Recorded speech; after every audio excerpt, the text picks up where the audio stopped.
vamos a hacer un paréntesis. Y yo sé que hoy íbamos a hablar respecto a Primera de Tesalonicenses, como veníamos hablando, y sobre el panorama general del Nuevo Testamento que hemos venido hablando, pero hoy vamos a hacer un paréntesis y vamos a tratar otro tema totalmente diferente al que ya veníamos tratando. Pero este tema no deja de ser importante. De hecho, es uno de los más importantes para nosotros como cristianos en el día de hoy. ¿Por qué? Porque del tema que le quiero hablar es la necesidad de la comunión en la Iglesia de Cristo. ¿Y por qué es una necesidad? Eso lo vamos a ver en el desarrollo de este tema. Nos urge a nosotros como cristianos realmente vivir en comunión, estar unidos cada día más, poder realmente vivir esa vida cristiana que vemos nosotros, como la Biblia nos las explica, esa unidad que nosotros como cristianos debemos de tener, que muchas veces decimos pertenecemos a la iglesia tal, pertenecemos al cuerpo de Cristo, pero literalmente vivimos separados de ese cuerpo de Cristo. Entonces, este tema es muy pertinente en estos tiempos que nosotros estamos viviendo de los cristianos modernos, entre comillas. Amén. Amén. Entonces, vamos a orar antes de comenzar este maravilloso tema. Señor, te damos gracias, te damos honra, te bendecimos y te glorificamos. Damos gracias, Señor, porque tú nos has permitido estar aquí en esta mañana. Tú nos has dado un día más de vida, Señor, y te agradecemos. Hoy muchas personas no pudieron ni siquiera ver el sol esta mañana, Dios. Pero por tu misericordia estamos hoy aquí, Señor. Tú nos has guardado, nos has protegido, Señor. Y te damos gloria y honra, Señor, en esta mañana.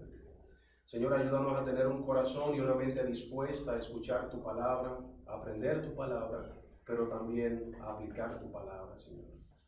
Que nuestra forma de vivir con nuestra forma de pensar sea coherente, Señor. Ayúdanos, Señor, a ser más dependientes de ti. Ayúdanos a buscarte más a ti, Señor. Ayúdanos a entenderte más a ti a través de tu palabra. Te damos gloria y te damos honra. En el nombre de Cristo Jesús oramos. Amén y amén. No he tomado una cita así bíblica exacta, sino que estaremos usando algunos pasajes aleatorios respecto vayamos desarrollando este tema. Y obviamente, para hablar de la vida cristiana, uno de los libros que más nos explica la vida cristiana es Hechos de los Apóstoles. Ahí es que vemos cómo funciona realmente la iglesia primitiva en los primeros capítulos de este libro. Entonces, la necesidad de la comunión en la iglesia. Ese es el tema que estaremos tratando hoy. La necesidad de la comunión en la iglesia. Hoy día vivimos en una sociedad profundamente individualista y utilitaria. Por individualista entendemos o queremos decir la búsqueda del beneficio personal por sobre el comunitario, sea ese comunitario el país, la ciudad o incluso la familia. Por utilitario queremos decir que las relaciones están marcadas por el beneficio que ellas pueden traer en el corto plazo. Y quiero tomarme unos minutos para explicar esto. Individualista. Nosotros incluso dentro de las iglesias, y nosotros sabemos que este pensamiento, esta ideología, nosotros como cristianos no debemos de tenerla de que buscamos a una persona simplemente porque me voy a beneficiar de esa persona o voy a obtener algo que quiero de esa persona. Pero ¿qué pasa cuando yo obtengo lo que quiero de esa persona? La desecho. Y nosotros sabemos que esto está mal. ¿Recuerdan ahorita que dije ateo práctico? Teóricamente sabemos que está mal, pero lo hacemos. Y realmente dentro de la iglesia, que no se podría ver esto, somos individualistas. Buscamos nuestros beneficios, nos acercamos a un hermano o a una hermana porque yo quiero conseguir algo de él, porque él puede traerme algo que yo quiero, porque él puede conseguirme algo que yo necesito. Y eso lo vemos en la política corrupta que tenemos, en la sociedad, todo eso fuera del mundo cristiano, pero es interesantísimo que en la iglesia también está pasando eso. Con los hermanos. Y cuando me refiero con los hermanos, estoy incluyendo a todos, pastor, líderes, diáconos, miembros, a todos. Porque no están exentos de eso tampoco. Entonces, es un pensamiento que literalmente no debiese permear. Si nosotros vivimos y tenemos que vivir en una comunión, como nos lo explican las Escrituras, este pensamiento debería estar lejos de nuestras mentes, lejos de nuestras prácticas, porque no va acorde con lo que la Biblia ya me está explicando. Yo no puedo ser individualista, pero tampoco puedo ser utilitario. Yo no puedo buscar al hermano porque yo voy a conseguir algo de él que me va a beneficiar a mí. Busco mi bien personal por encima del bien comunitario. Y en la Biblia es todo lo contrario. Yo tengo que buscar el bien comunitario por encima de mi propio bien. ¿Acaso no es amar a mi hermano como yo me amo al prójimo? ¿No dice eso la Biblia? Que es el segundo mandamiento más grande. Como yo me amo, debo de amar a mi hermano. Pero no, permea más el orgullo, permea más mi situación personal, permea más lo que yo quiero y el hermano que Dios le reparta suerte. Mis hermanos, esto está en contra de todo lo que la palabra del Señor a nosotros nos dice. Por eso somos nosotros una iglesia. ¿Y con qué compara Pablo la iglesia? Con el cuerpo de Cristo. O sea, es una sola unión, es un solo cuerpo.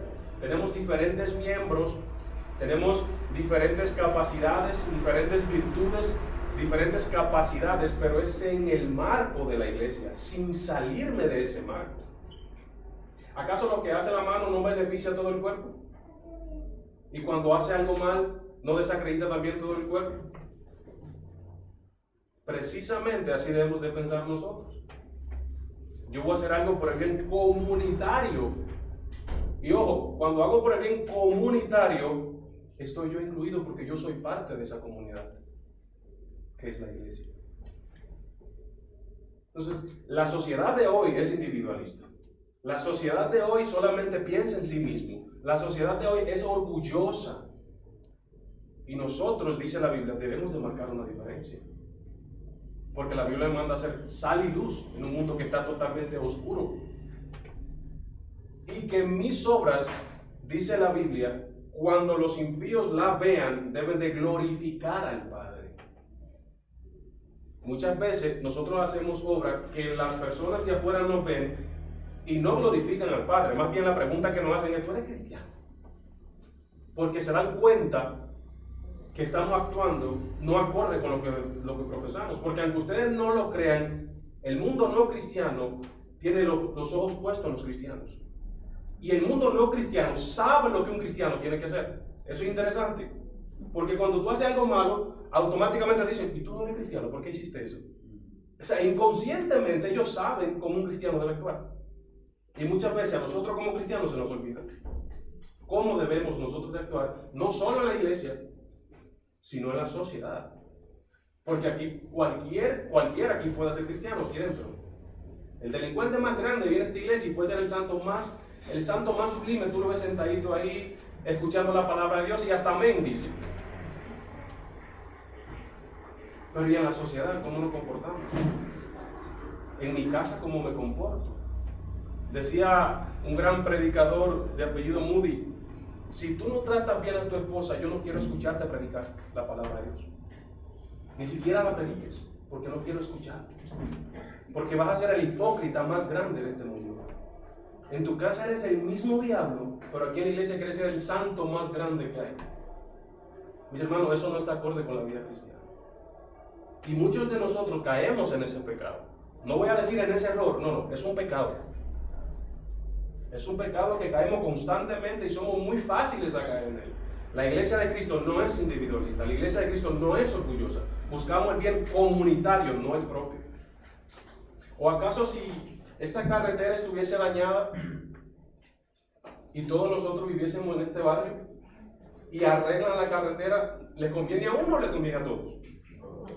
Porque todos vivimos en el barrio. Así debemos de pensar nosotros.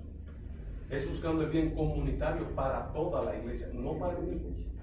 Amén. Amén. Y dentro de esa realidad, como le decía, realmente está la iglesia. Y es triste ver dentro de la iglesia, muchas veces somos clasistas, tenemos diferentes clases dentro de la iglesia. yo me junto con fulano y estamos sectorizados, el grupito de allá, el grupito de allá y el grupito de allá. Mis hermanos, eso yo lo he visto y lo he vivido en carne propia. Y esto no es lo que la Biblia me enseña, y no es lo que el libro el libro de los Hechos no es lo que nos enseña, como lo vamos a ver. Que decían que todos vivían en unidad y que todos tenían las cosas en común. Y ese texto lo vamos a desglosar palabra por palabra, rápidamente. Palabra por palabra vamos a desglosar ese texto para entender qué significa ese texto. Parece cada vez más difícil convencer al cristiano moderno de la necesidad de ir a la iglesia. Todo parece competir con la comunión dominical, a punto de que ella termine siendo una opción cuando ya no hay ninguna otra. El resultado es una asistencia irregular, falta de intimidad con los demás y una relación fría de crecimiento y adoración. Este es otro pecado en el cual nosotros caemos. La iglesia muchas veces se convierte en una opción de muchas que tenemos y no la prioridad de nuestras vidas. Porque ¿acaso no nos dice la Biblia, no dejen de congregarse? Y termina diciendo este punto, como ya algunos están acostumbrados a hacerlo. Y muchas veces la iglesia se vuelve una opción de tanto que tenemos y es como que la metemos en una tómbola. Tengo tantas opciones, la que saque es algo. Y en esa está metida, si voy a la iglesia. Ojo, yo no estoy diciendo que un domingo no se pueda faltar a la iglesia, porque hay situaciones en las cuales nosotros nos impiden ir a la iglesia. Por ejemplo, puede ser una situación de salud. Y le voy a poner un ejemplo, nuestra hermana Crucecita. Cuando yo voy a la casa de la hermana Crucecita, ella tiene ese anhelo, y tú le ves ese anhelo que ella quiere. Ella dice, no veo cuándo me operen para volver a la iglesia y compartir con todos ustedes. Y yo veo esa felicidad, y ese deseo de venir, pero no puede. Y no es porque ella no quiere venir. Es que literalmente ella no puede caminar. Porque su rodilla no le permite hacerlo. Pero por lo menos tú ves ese anhelo y ese amor que ella quiere venir a la iglesia. Muchas veces nosotros estamos sanos y por perezosos no venimos a la iglesia. Y es algo que hablaba el pastor y muchas veces nosotros lo vemos muy fuerte. No, que muchos hermanos no vienen a la iglesia, después vienen y toman la cena del Señor como si nada y uno lo ve, uy, el pastor está como tirando puya hoy. El pastor como que está hablando. No, es la realidad. Es la realidad. Nosotros nos alejamos de la iglesia y venimos como que si no ha pasado nada. Y no puede ser así eso. No nos involucramos en el cuerpo de Cristo. No participamos en el cuerpo de Cristo, pero queremos gozar las bendiciones del cuerpo de Cristo. Que son muchas las bendiciones del cuerpo de Cristo. Pero no queremos tomar la responsabilidad del cuerpo de Cristo. Pero me encantan las bendiciones. Compartir con los hermanos, salir con los hermanos, compartimos una gaseosa, compartimos aquello, y que así corriéndonos todo. Pero ¿y la responsabilidad que yo tengo como miembro de la iglesia? La responsabilidad que yo tengo como parte de la iglesia, no, esa no me interesa mucho. Porque me interesan los beneficios, no el compromiso. Porque el compromiso yo voy a tener que negarme a mí mismo. Yo voy a tener que negar mi orgullo. Yo voy a tener que negarme a hacer cosas que yo quiero hacer por participar en el cuerpo de Cristo. Entonces ahí comenzamos a pelear. Si voy, si no voy, si voy, si no voy. Y la iglesia se convierte en una opción más, cuando debería ser la prioridad en nuestras vidas, venir el domingo a la iglesia. Y vuelvo y te digo, hay motivos por el cual un domingo yo no puedo venir a la iglesia. Lo hay. Ahora, yo no puedo estudiar cada caso igual. No. Cada caso se estudia distinto. Pero es que no lo tomemos como rutina el no venir a la iglesia. Porque eso va a afectar directamente tu vida espiritual. Directamente. Y eso va a dejar mucho de qué hablar, qué tipo de cristianos somos nosotros. Mucho. Muchísimo. Necesitamos ver el tema de la comunión, algo que nos falta de una manera terrible en estos días. La esencia misma de la vida cristiana es relacional, o sea, es en comunión. Y relaciones no de una manera superficial, o sea, vamos a ponerlo de otra palabra, de una manera ególatra, egoísta, sino de una manera intensa y profunda. El modelo para eso es claro, es la Trinidad. Y podemos ver esa relación entre el Padre, entre el Hijo y el Espíritu Santo, en esa relación eterna de amor. Y nosotros hemos hechos a la imagen de ese Dios, que es relacional. Hemos sido hechos para tener relaciones. La vida cristiana no se pelea solo. De hecho, la Biblia nos deja todo lo contrario. Dice, gozaos con lo que se gozan, llora con lo que lloran. Si alguno está en una falta, con mansedumbre, confórtale, ayúdale, perdonando los unos a los otros, ayudándose los unos a los otros, llevando las cargas los unos a los otros, porque es una vida de comunión, es una vida de comunidad. Solo no vamos a poder llevar esta carga, mis amados hermanos. Es difícil llevar esta carga solo. Pero si contamos con hermanos, si contamos con personas que están dispuestos a ayudarnos, a ir con nosotros más allá, se hace más sencillo el asunto. No va a ser fácil, va a seguir siendo difícil, pero es más sencillo. Porque si yo agarro un costal de 10 kilos y usted dice, yo puedo, y es cierto, yo puedo, pero si el hermano Mauricio viene y te ayuda con él, está distribuido el peso. Siguen siendo los 10 kilos, pero va más suave la carga. Precisamente en la vida cristiana es igual. Tú vas a tener problemas, tú vas a tener dificultades grandes y muchas, dependiendo del contexto que estés viviendo. Pero mis hermanos, si tenemos hermanos realmente que se preocupan por nosotros, nos van a ayudar. Y que nosotros también podemos preocuparnos por los otros, porque muchas veces decimos, es que fulano a mí no me llama, es que fulano a mí no me busca. Ajá, pero tú lo llamas, tú lo buscas. Tú le preguntas, ¿cómo estás? No vino el domingo, hermano, hiciste falta el domingo. ¿Qué pasó que no viniste? ¿En qué te puedo ayudar? No, pero me gusta decir, no, es que a mí nadie me llama. Ajá. ¿Y nosotros que no tenemos teléfono? No podemos preguntarle a los hermanos por el hermano que faltó el domingo. Porque como yo decía aquella vez que predicábamos sobre la murmuración, es que es más fácil murmurar que buscar solución a los problemas. Se hace más sencillo hablar que actuar. Porque actuar requiere esfuerzo y sacrificio de nosotros. Pero hablar simplemente requiere una lengua. Y muchas veces una lengua cargada de veneno. Que solo escupimos veneno. Esa no es la vida cristiana, mis amados hermanos. Es todo lo contrario a eso. Entonces la pregunta que vamos a responder es la siguiente. ¿Qué caracteriza a las sanas relaciones dentro de la iglesia? ¿Qué caracteriza las sanas relaciones o las relaciones saludables dentro de una iglesia? Y la respuesta es tan sencilla y a la vez tan profunda. Y la respuesta para esa pregunta es la siguiente: el amor. Es la respuesta. 2 palabras: el amor. Y si quiere podemos redondearle en una sola: amor. 4 letras. Pero qué profundo, qué profundidad tiene esa palabra. El amor. Pero no es cualquier amor. Los griegos tenían diferentes palabras para referirse a diferentes tipos de amor. El eros, ese amor apasionante de llenar ese deseo, satisfacer ese deseo erótico.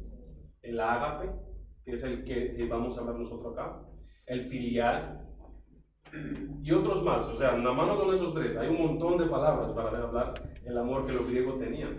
Pero ¿de cuál amor nosotros vamos a hablar aquí? De uno en específico, de uno que no busca lo suyo propio, de uno que se da incondicionalmente sin esperar nada a cambio, y ese es el amor de Cristo.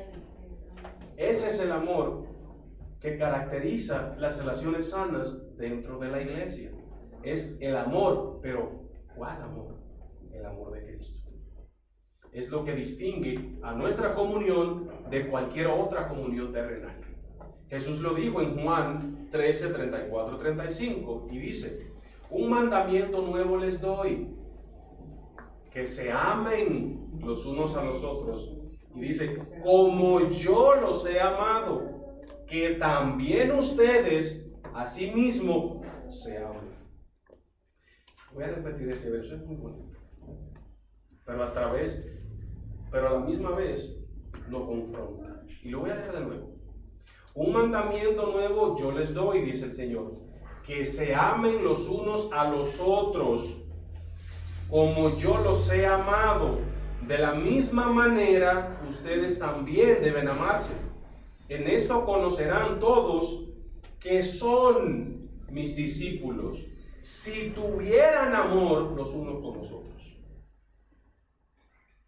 Y ojo, es interesante, es un mandamiento. No es algo que, a mí no me sale. Yo no siento amar a Alessandro. A mí no me sale amarlo. No es que te salga, es que tú tienes que amarlo. El Señor está diciendo, si tú quieres, ámalo. No, tienes que amar a tu hermano. Debemos amar a nuestro hermano. Y dice el Señor Jesucristo, y así me van a demostrar que son mis discípulos, si se aman los unos a los otros. Pero es como yo los he amado. Hermano, qué amor tan grande tuvo nuestro Señor. Tuvo Dios para con nosotros, que envió al Señor Jesucristo a morir por nosotros en una cruz. Dice Juan, porque de tal manera,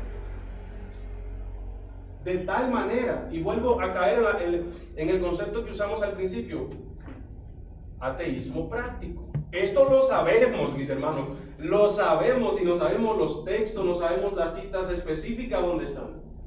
Pero la pregunta es, ¿lo practicamos? ¿Estamos creciendo en esta práctica? Porque si nosotros vemos, el fruto del Espíritu Santo tiene 9 virtudes, y interesantísimo es que la primera es el amor. Sin el amor, las otras 8 no se cumplen. Sin amor yo no puedo ser manso. Sin amor yo no puedo ser humilde. Sin amor yo no puedo tener dominio propio. Sin amor yo no puedo amar a mi hermano. Pero es el amor de Cristo que se da incondicionalmente, sin esperar nada a cambio. ¿Qué usted y yo podemos darle a Cristo a cambio de lo que Él no tiene? ¿Qué? ¿Usted se cree que se considera muy bueno? ¿Que hace buenas obras? ¿Que yo ayudo a los demás? ¿Usted cree que no, hermano? Muchas veces lo consideramos muy... El ego se nos sube. No, porque yo ayudo a la iglesia económicamente. No, porque yo suplo las necesidades. Hermano, ahí está siendo el hombre o la mujer más ególatra del mundo. No, porque yo... Y se nos olvida que lo que nosotros somos es miserables, salvo por gracia. Y que el nivel más alto que nosotros tenemos es siervos inútiles. Y esa fue la parábola que puso el Señor. Cuando tú quieras considerarte alto más que los demás, recuerda que eres un siervo inútil. Recuerda que eres un miserable salvado por gracia. Cuando quieras pasarte por encima de los demás. Es con el amor de Cristo que yo debo de amar a mis hermanos. Entonces la pregunta sería, ¿por qué es importante el amor? Porque Dios se glorifica o es glorificado cuando personas que tienen poco en común, excepto Cristo, conviven en amor genuino. Y es cierto, aquí hay personas que tenemos diferentes personalidades, diferentes gustos, diferentes pensamientos, probablemente no tengamos nada en común, pero hay una cosa que es suficiente, y es el amor de Cristo. Es Cristo lo que nos une. No es lo que yo pienso, no es lo que me guste que me va a unir contigo. No. Es Cristo que me une a su cuerpo, que nos une a su cuerpo. Y eso es una sola cosa, pero esa sola cosa es suficiente, porque esa sola cosa llena todas las otras. Amén. Y eso es suficiente, mis amados hermanos, para convivir con un amor genuino entre cristianos. Esta es la razón por la que Pablo se emociona tanto en el capítulo 3 de Efesios, porque pueblos que anteriormente estaban en conflicto, gentiles y judíos, ahora son una familia unida en la iglesia. Y esa reconciliación sobrenatural hace que los ángeles en el cielo se postren de asombro. Gentiles y judíos, ¿cuánto odio? ¿Cuánto desprecio no tenían los gentiles? Los judíos por los gentiles. Y de los samaritanos ni se digan, porque los samaritanos eran como un tipo híbrido. Eran judíos y gentiles, salían samaritanos. Y era tanto el desprecio que por donde pasaba un samaritano y había un judío, el judío escupía de desprecio por el samaritano. Y Pablo se asombra porque este pueblo, con este pueblo, son un solo pueblo. Y por eso Pablo en el capítulo 11 de Romanos, Pablo da una doxología hermosa, y es precisamente por la unión del pueblo de Cristo, los gentiles y los judíos. Mis hermanos, ¿quiénes somos nosotros para desechar a mi hermano? No es que no me cae bien, no es que no me gusta su forma de ser, no es que en Dominicana decimos, es que yo no lo paso, es que me cae gordo. Y otra frase decimos, es que algunos hermanos se hacen difíciles llamarlo. Mi hermano, no importa, el mandamiento es ámalo. Probablemente que yo mismo no tenga mucha paciencia, no he desarrollado la paciencia. Y creo que el hermano es el que está mal y probablemente soy yo que estoy mal.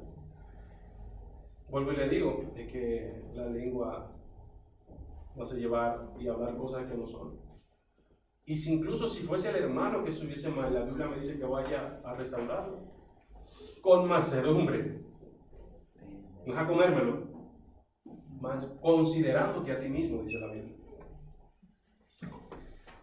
En Efesios 4, del 1 al 7, Pablo añade los conceptos de la vida cristiana de la iglesia: la unidad, ser un solo cuerpo, expresando la unidad de lo que se habló en el capítulo 2, cultivando la paciencia, la tolerancia y la responsabilidad. Entonces pensemos en esto. ¿Por qué Dios muestra su gloria al mundo a través de nuestro amor en la iglesia? Respuesta: porque nuestro amor modela, o debería hacerlo, aunque sea solo un pálido reflejo, la unidad del amor del Dios Trino. ¿Recuerdan cuál era nuestro ejemplo? ¿Cuál era nuestro marco del amor? La Trinidad, ese amor eterno.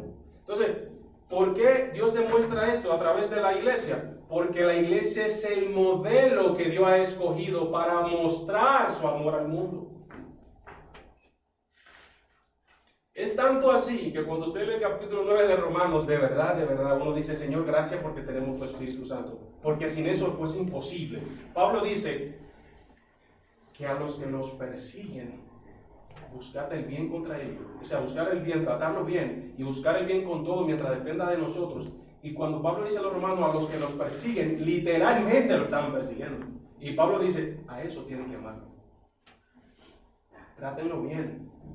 A los enemigos de Cristo, a los enemigos de los cristianos.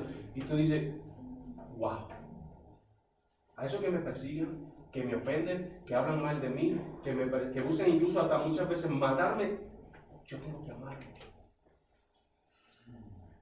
Imagínate entonces el amor que debemos de tener los unos a los otros entre cristianos.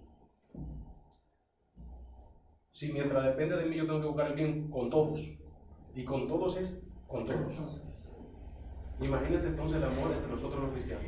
¿Cómo debería ser? Meditemos en esto, mis hermanos. Esto es exactamente por lo que Jesús ora al Padre en Juan 17, 22 y 23, y dice Jesús orando: la gloria que me diste, yo les he dado, para que sean uno, así como nosotros somos uno, yo en ellos y tú en mí, para que sean perfectos en la unidad, para que el mundo conozca que tú me enviaste y que los que has amado a ellos y que lo has amado a ellos como también a mí me has amado. Mis hermanos, este texto nos confronta mucho. Este texto nos confronta mucho para que sean perfectos en unidad. Para que el mundo conozca que tú me enviaste. Pero ¿a través de quién el mundo va a conocer esto? Mis hermanos, a través de la iglesia. Pero ¿cómo el mundo va a conocer esto a través de la iglesia si muchas veces la iglesia está dividida?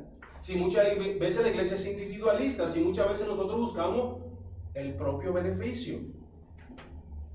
¿Qué unidad va a haber el pueblo? Mis hermanos, y me duele cuando en mi país yo escuchaba decir, para ir a esa iglesia yo me quedo en el mundo. Pero eso debe de dolernos cuando dicen eso. Y yo lo escuchaba. Para ir a esa iglesia yo prefiero seguir en el mundo. Así literalmente lo dicen. Y dicen en mi país, si ese pastor, yo soy Jesucristo. Y uno se ríe. Pero eso debería dolernos. Cuando una gente no cristiana habla así de un hermano. Hermano, y yo lo he escuchado, no me estoy inventando esto. Porque es que no demostramos la unidad que tenemos, no demostramos al mundo el amor que nosotros debemos demostrar al mundo. Nosotros somos la imagen de Cristo, nosotros somos los pregoneros de Cristo acá, de Dios acá en la tierra, de pregonar su amor, de pregonar su mensaje. Pero muchas veces eso no sucede, mis hermanos. Muchas veces eso no está sucediendo. Escucha esto, para que sean perfectos en la unidad, para que el mundo conozca que tú me enviaste. ¿A qué se llama el mundo? El sistema dominado por las huestes celestes pecadoras. Lo que está corrompido por el pecado. ¿Y qué es lo que está corrompido por el pecado? Todo. ¿Qué no corrompió el pecado? ¿Qué no corrompió el pecado?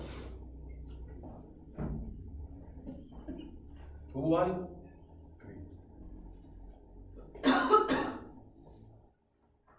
Y la iglesia fue redimida de ese pecado para mostrar la unidad y el amor de Cristo a un mundo que está sin Cristo y que son individuales, que no hay esa unidad que nosotros deberíamos reflejar en el mundo.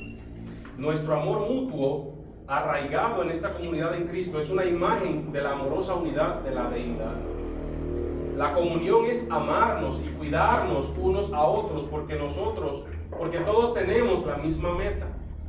Nacemos de nuevo a una esperanza viva, primera de Pedro 1, 3, 4. Tales personas han sido sacadas de entre todo tipo de individuos para ser un cuerpo. ¿Cuál cuerpo? El cuerpo de Cristo. Colosenses 3, 11, 15. Pero para nosotros, mis amados hermanos, poder reflejar esto, también tenemos que ver las características de la iglesia primitiva, como ellos vivían en el tiempo de Cristo, en el tiempo de los apóstoles. ¿Y dónde vemos esto? Pues en el libro de los Hechos. Y algunas de las características que nosotros podemos ver y que nos sirven de ejemplo a nosotros hoy día son las siguientes. Las características de la iglesia primitiva, por ejemplo, 1, era una iglesia obediente a la comisión. Hechos 1, 12, 13. Era una iglesia de oración. Hechos 1, 14 y 12, 5. Era una iglesia unánime. Hechos 1, 14, 2, 1, 2, 46, 4, 24 y 5, 12. La iglesia primitiva era una iglesia que perseveraba. Hechos 2:42. La iglesia primitiva era una iglesia que se sacrificaba. Hechos 2:45 al 47. La iglesia primitiva era una iglesia temerosa de Dios. Hechos 5:11 y Hechos 2:43. La iglesia primitiva era una iglesia valiente. Hechos 4, 6 y 7. Y la iglesia primitiva era una iglesia llena de fe y del Espíritu Santo. Hechos 2:4, 4:31, 4:8 y 6:5. Todo eso está en los primeros 5 capítulos de Hechos. Lo pueden leer, todas esas características. Entonces, mis amados hermanos, aquí yo pude sacar 8 características de esta iglesia primitiva. Obediente, de oración, unánime, perseveradora, se sacrificaba, tenían temor de Dios, eran valientes y estaban llenos de fe y del Espíritu Santo. ¿Podemos nosotros decir lo mismo de nuestra iglesia? Por lo menos una podemos decir que somos unánimes, ya que estamos hablando de la comunión el día de hoy. ¿Podemos decir eso a plenitud? Que yo diga, estoy en una iglesia que somos unánime, un solo cuerpo, lo que siente uno lo sentimos todos. Y le voy a dar la respuesta para que no se mate en la cabeza. La respuesta es no.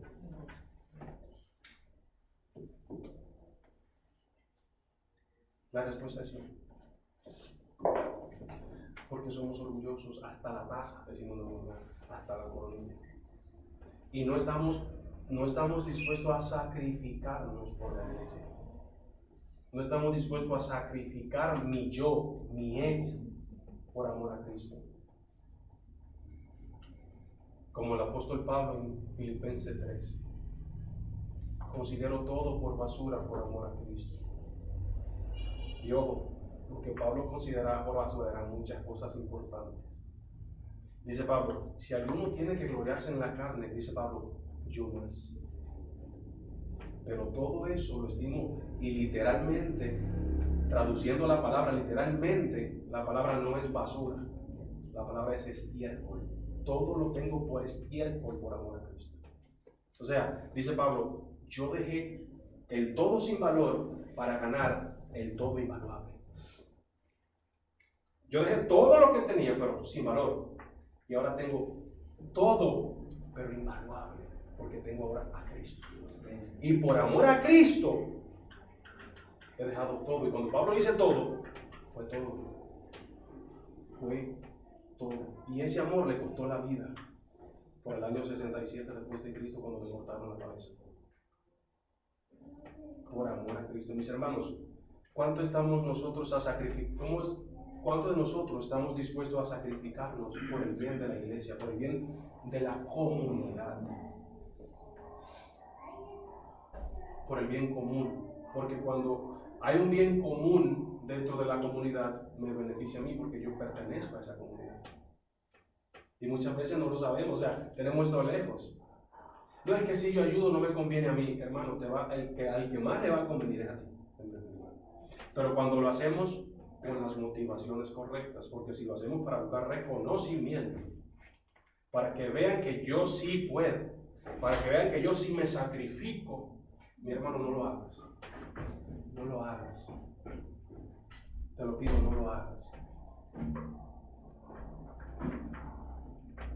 Porque estarías cometiendo un grave pecado. Porque lo estaría haciendo por orgullo, por vanagloria. Y dice la Biblia que al antiguo Dios lo ve de bien. No lo haga eso. Entonces podemos ver que a pesar de las grandes diferencias que pueden existir entre los elegidos, por ejemplo, que tenemos personalidades distintas, nacionalidades distintas, color de piel distinto, tamaño distinto, pensamientos distintos, ideas distintas, vivimos en comunidades distintas. La intención es que Cristo sea, a pesar de eso, sea todo y en todos. Y aunque seamos distintos en todo, hay una cosa que tenemos en común, y que esa cosa debería de unirnos así. Y eso es Cristo. Porque esa unión será para siempre. Y si nosotros no comenzamos a crecer en esa unión, si nosotros no comenzamos a aportar, a crecer en el conocimiento y en la práctica, pues ¿de qué me vale venir todos los domingos, todos los miércoles o en algunas otras reuniones a aprender para condenarme por ese mismo conocimiento? De nada sirve. De nada sirve información sin práctica. De nada sirve, mis amados hermanos. Hay de aquel que sabe hacer lo bueno y no lo hace. Y el mismo texto dice, es pecado.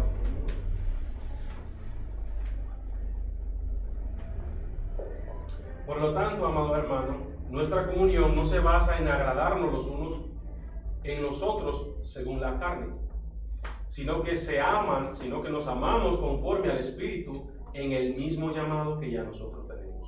La comunión consiste en tener cuidado, preocuparse los unos por los otros y ser salvos para la plenitud de Cristo, para que la plenitud de Cristo pueda aumentar más y más, pero no en Cristo, en nosotros. Porque ya Santiago, Colosenses dice Pablo, en él habita toda la plenitud de Dios, de la deidad, dice Pablo. O sea, esa plenitud no va a crecer en Dios, en Jesús, es en nosotros. Nosotros somos lo que debemos de crecer. Nosotros somos los que debemos de parecernos cada día más a Cristo, y eso es lo que nos dice Romanos 8:29.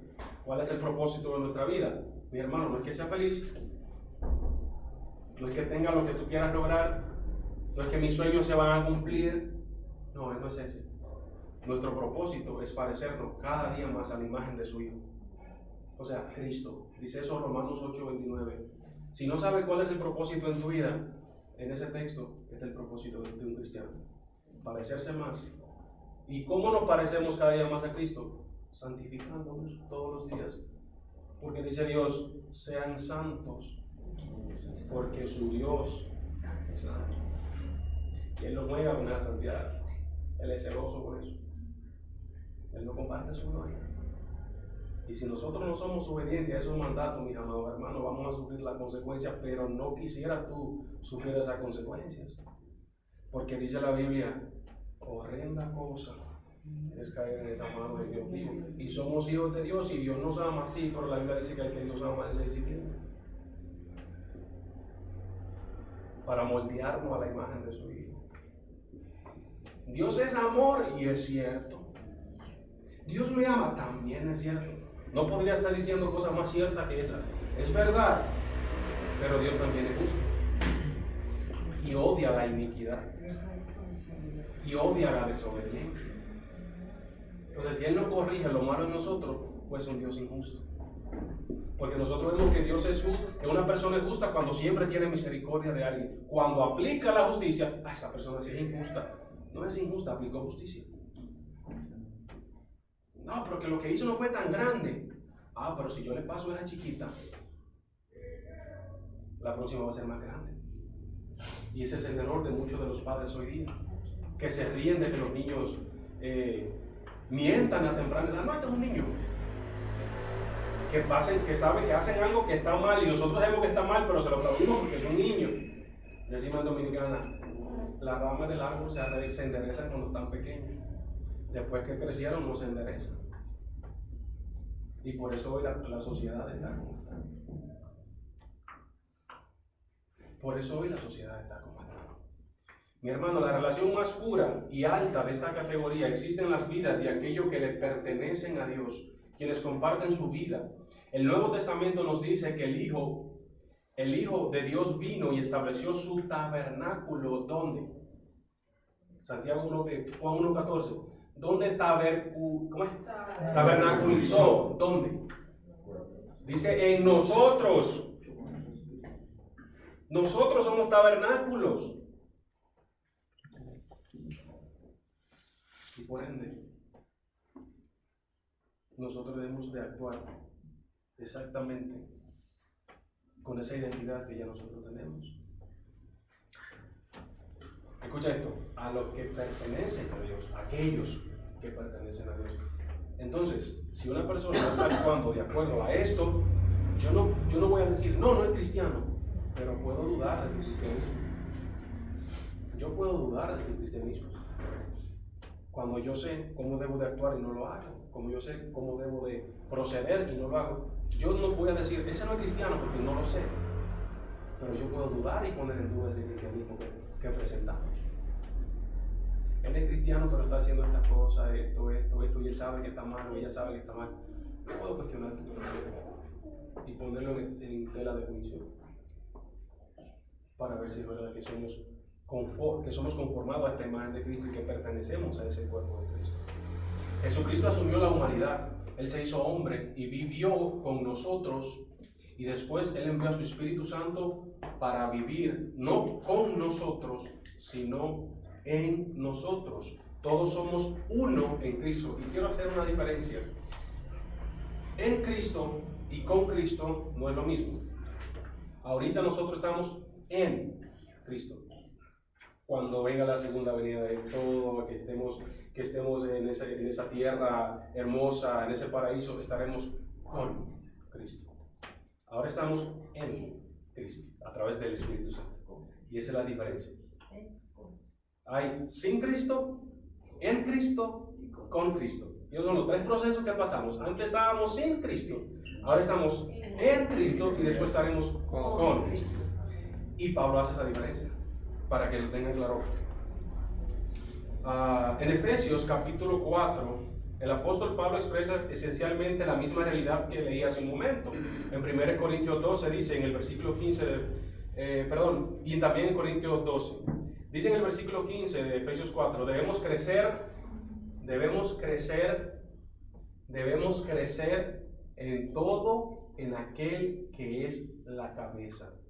Esto es Cristo, de quien todo el cuerpo, bien concertado y unido entre sí por todas las coyunturas que se ayudan mutuamente según la actividad propia de cada miembro, recibe su crecimiento para ir edificándose ¿en qué?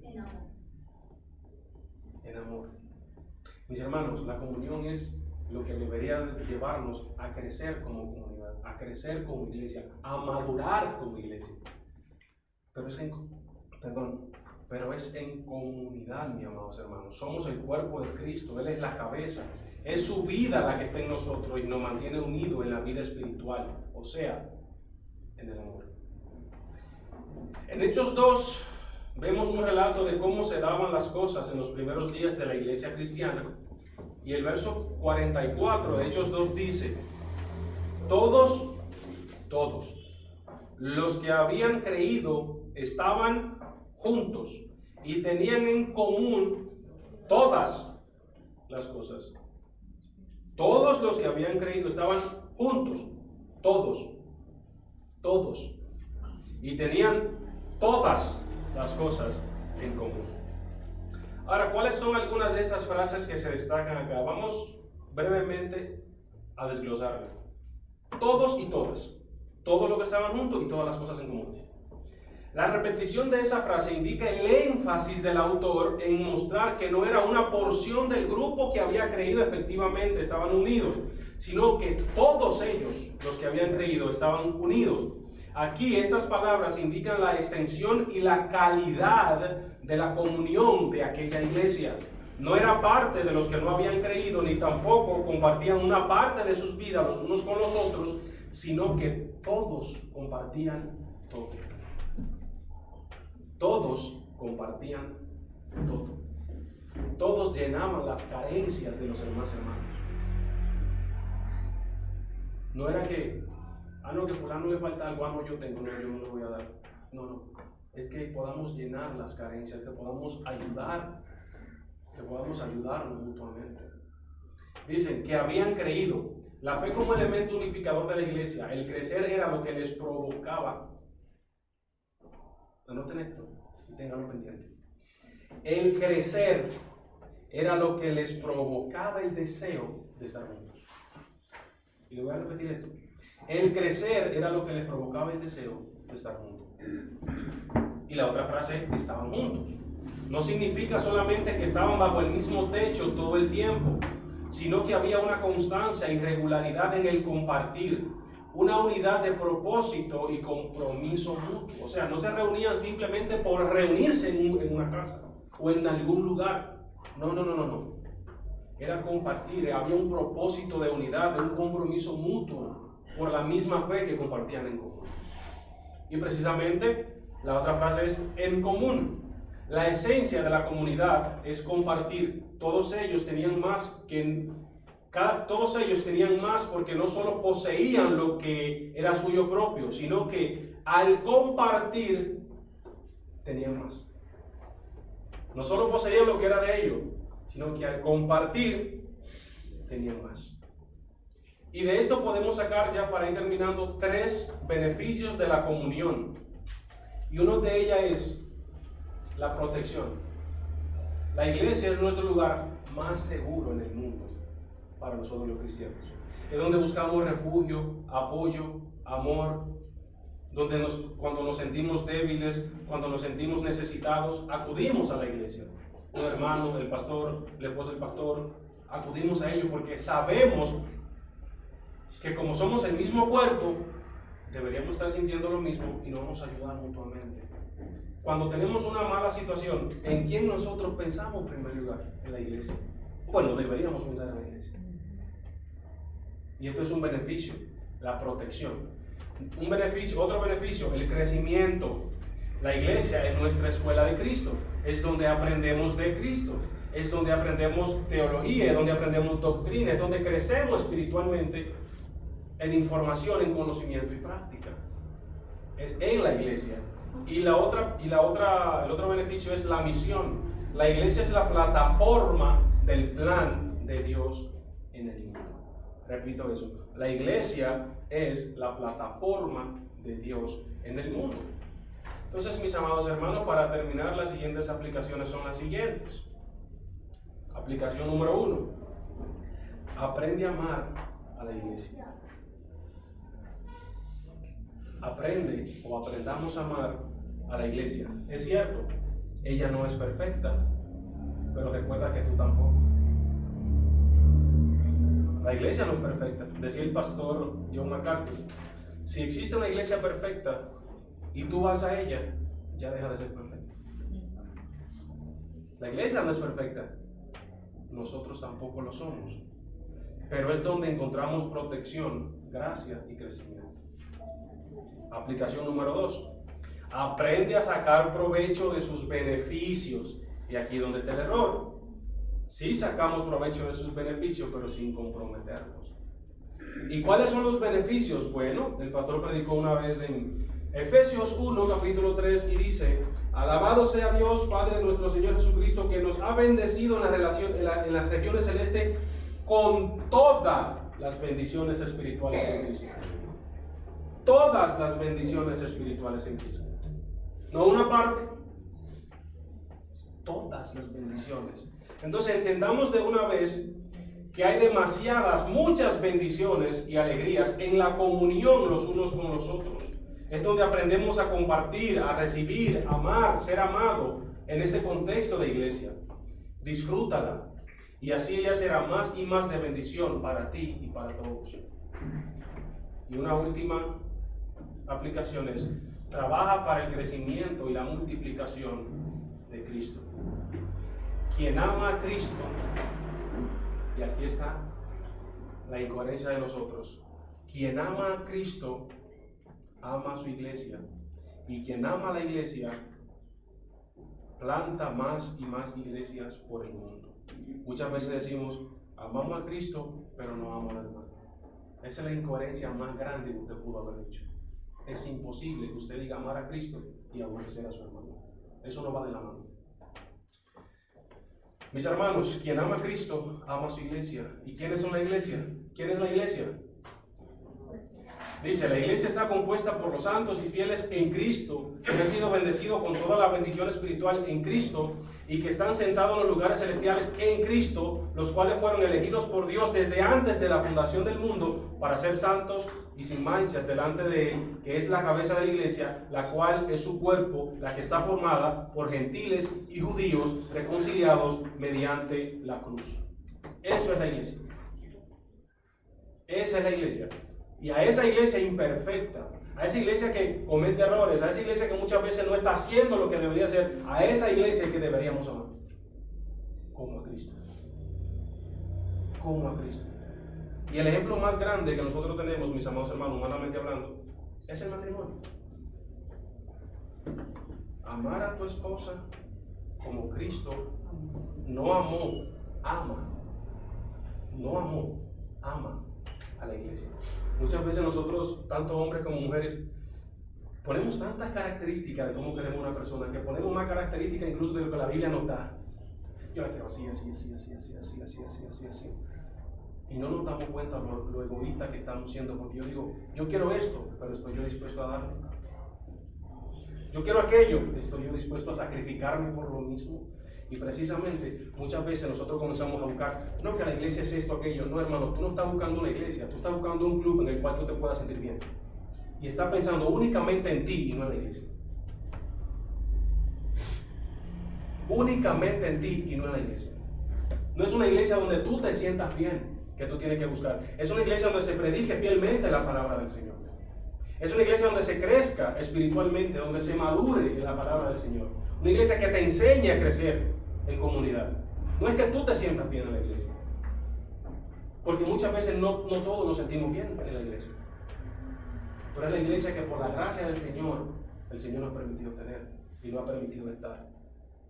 Es que somos orgullosos y simplemente buscamos el beneficio propio y somos individualistas, así como la sociedad lo es. Mis hermanos, aprende a amar a la iglesia. No es perfecta, pero tú tampoco lo eres. Y aún así muchos hermanos te aman. Aún con tus defectos, aún con tus malas prácticas, aún cuando te equivocas, muchos hermanos van donde ti y te dicen, hermano, estoy aquí para servirte, para ayudarte. Y oran por ti cuando te equivocas. Cuando tú oras por la iglesia, cuando dicen, es que esa iglesia es así, es que el pastor, es que los miembros.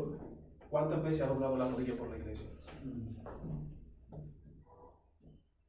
¿Cuántas veces has dicho, Señor, mira mi iglesia, prospérala, bendícela, dale fuerza espiritual, ayúdala a seguir hacia adelante en esta batalla? Mira el pastor, mira el diácono, nuestro guía en la iglesia, mira cada uno de los miembros.